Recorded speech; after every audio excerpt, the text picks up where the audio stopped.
I'd like to ask Gio and Marinol and KDLex.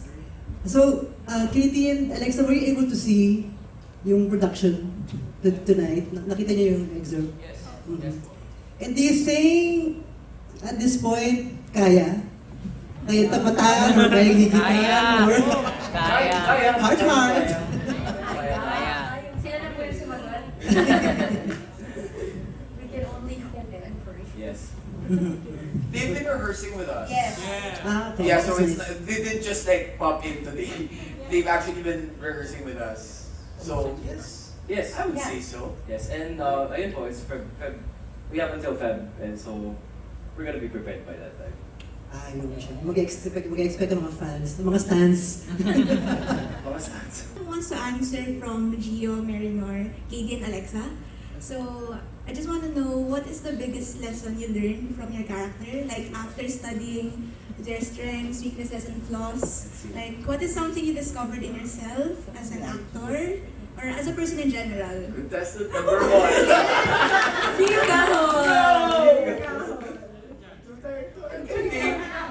What, Alexa? No, sabi ko, the floor is yours, Emma. Looks like we didn't learn anything. We learned to rely on other people. I'm just kidding. Are you serious? Can you answer first? I'm Siguro we tired. learn to trust ourselves. Kasi sobrang onti lang ng time namin. And pag-trust sa company na aabot kami despite the time constraints. I'm not sure if you're pertaining to like what we learned from the character. From the- That's well, it. from Not, the character. not necessarily. Not from the broad. Pwede naman both. Ah, okay. Same.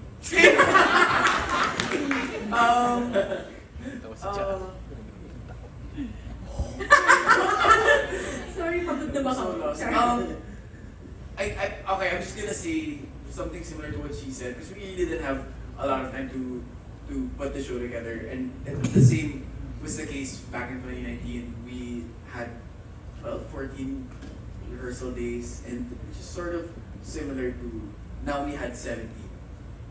Correct me if I'm wrong, 17 or 18 days. So, yeah, it's really just a lot of being able to trust the people that you're working with. I think as long as you have a common objective, which is really just to be able to produce a show with a lot of limitations, and I mean a lot, a lot of limitations, but you know, holding on to each other's strengths and just every single day checking in on each other, making sure that we're headed towards the objective and not backtracking.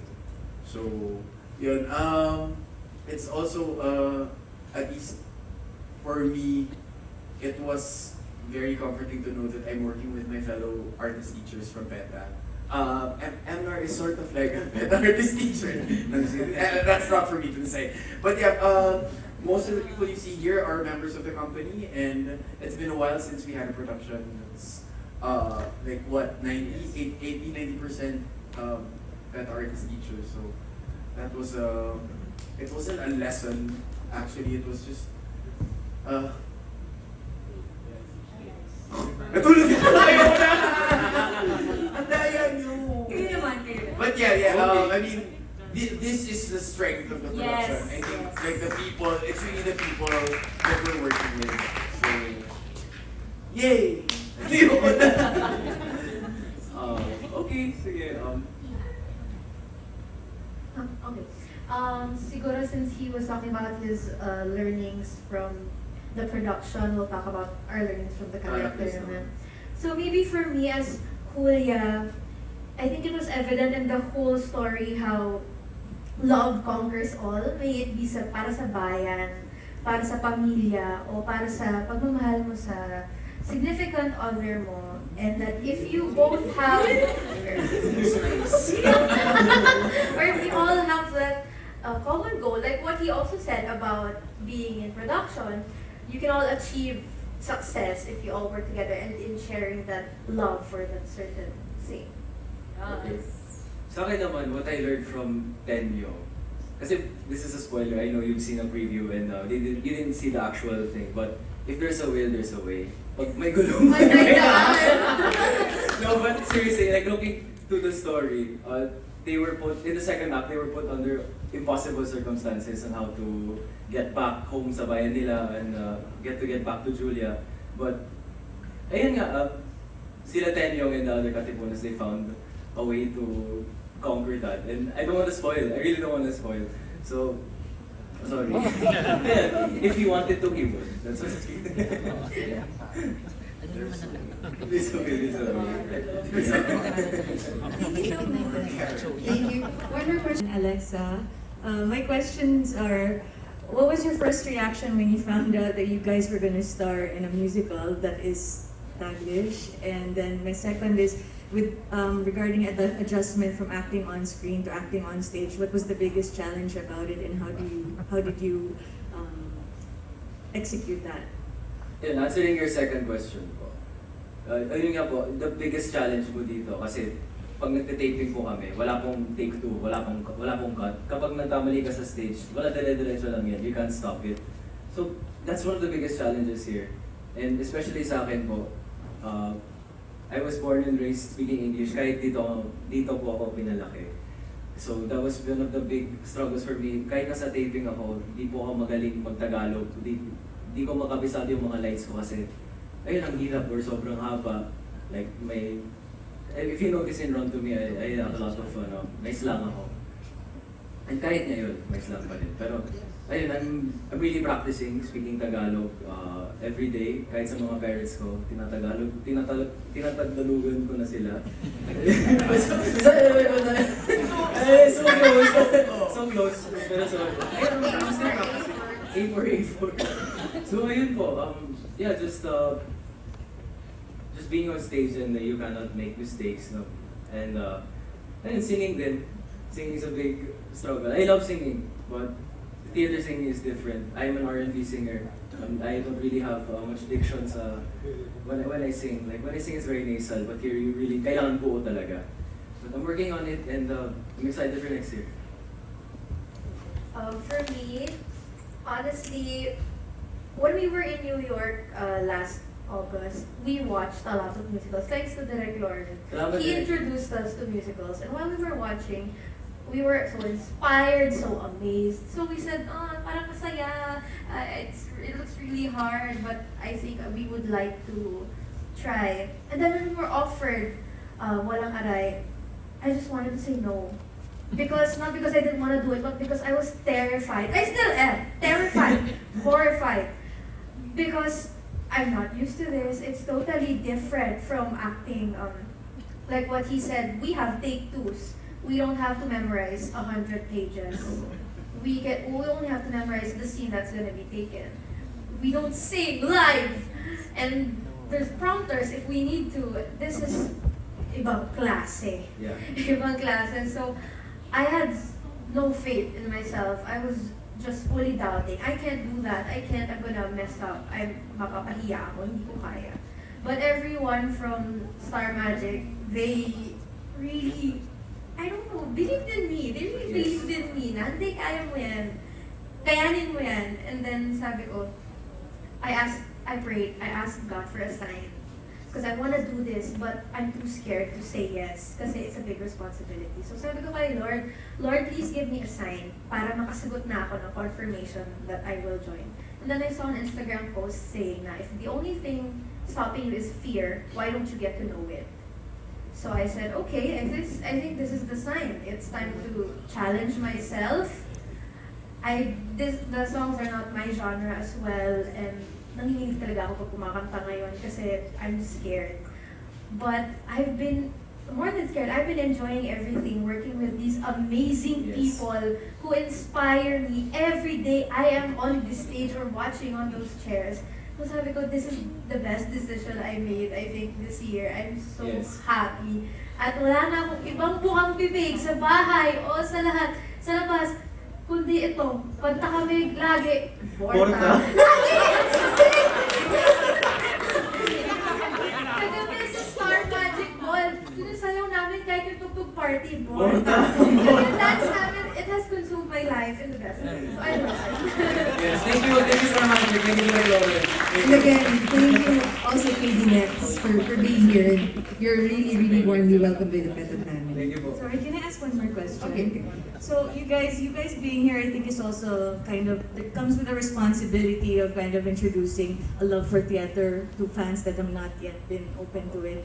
So can you just share your experience with the PETA family? Like, how was your first day Oh on my the God, first practice? How are they?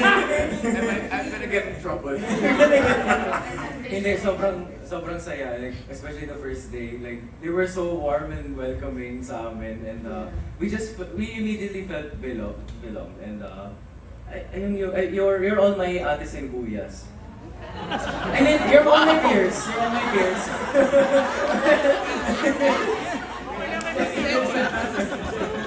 You're all my peers.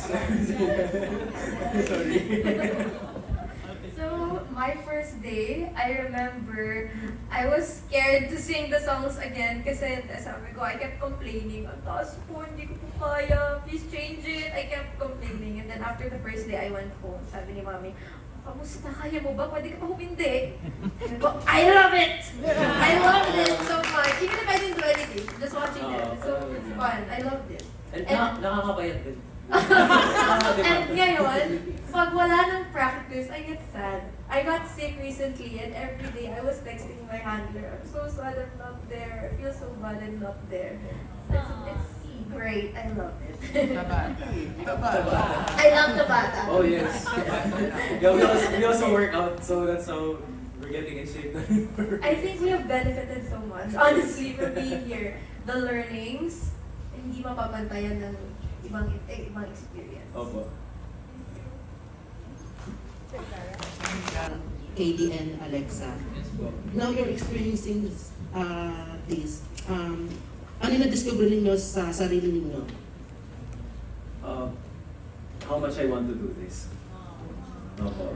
That's all my answer. How much I really want to be a theater actor. Nakaya.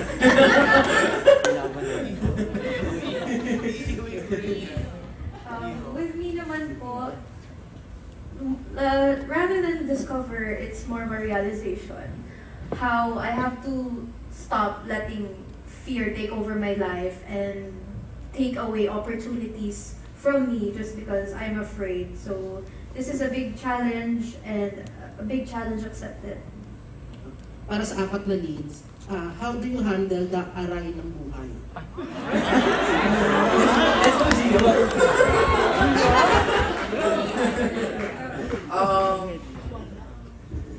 Oh my God, ikaw na lang kasi. The array of, like, how do we handle, like, the pains of life? Fuck it. Just kidding. No, how do you handle it? I think you have to start, identify what the problem is. Like, where is the pain coming from? I mean, any doctor, like, in medicine, like, if there is pain, you have to identify where the pain is coming from. So, I think that's, in general, that's at least what I live by. Like, if something hurts, what's making it hurt? And maybe you can just cut that thing off. Literally, think about, do you cure it or do you just let it go? So, that's it for me. What about you? Ako po Gaviscon.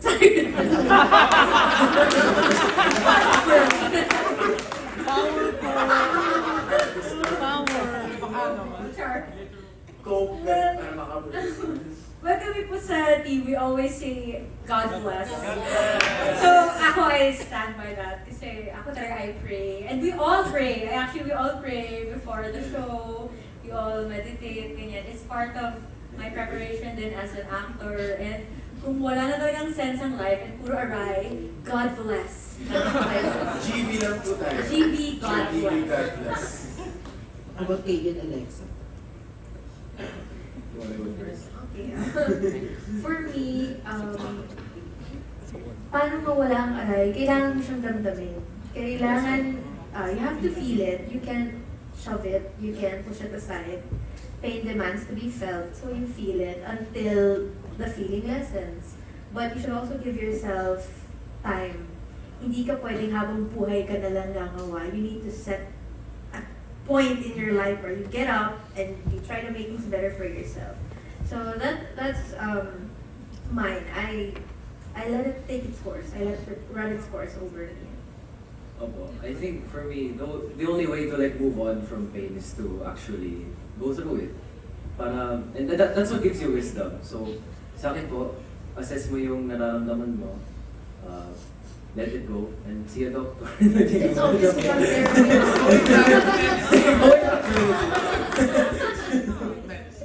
Pero yun nga, just assess it, and then, yeah, once it's all over, just let it go. Yun lang. Okay, thank you.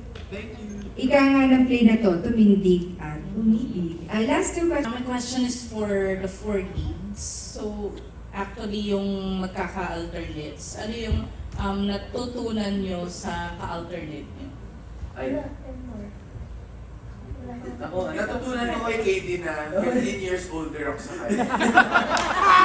That I am old, but young. Yeah! In PETA. Young in PETA. Yeah. Sa akin naman, gano'ng hardworking si Gio. Like, ang galing, sobrang galing, no joke, galing ni Kuya Gio. Ang galing ni Gio. He's doing the choreo, he's doing Tenyong, he's doing all these things in the bata. I want to have that level of commitment to this. You can have it. Pero yun, I praise Kuya, I praise Gio for that. So, he's so good. So good.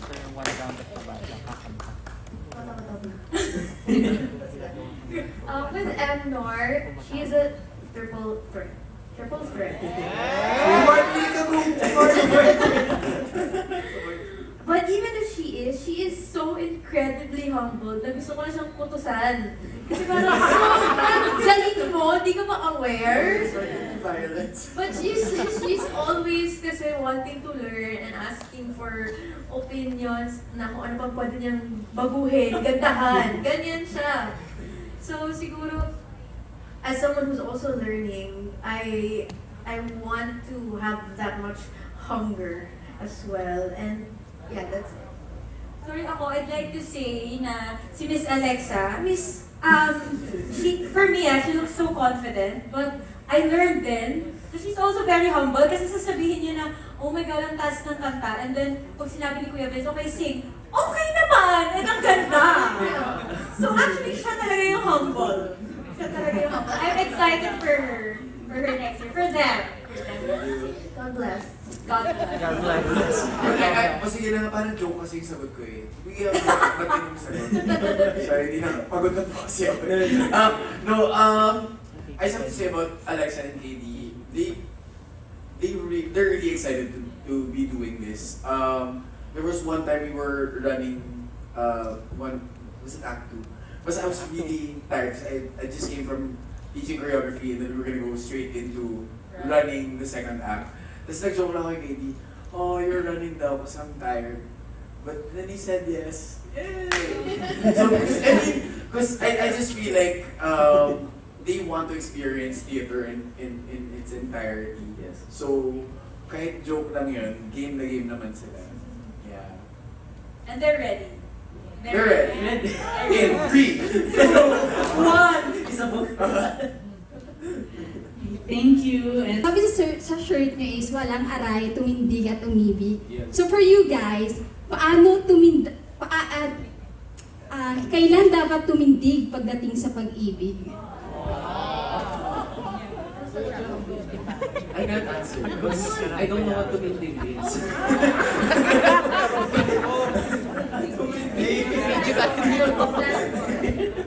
Ask me. I'm too shy to ask. Ngayon lang what tumindig means.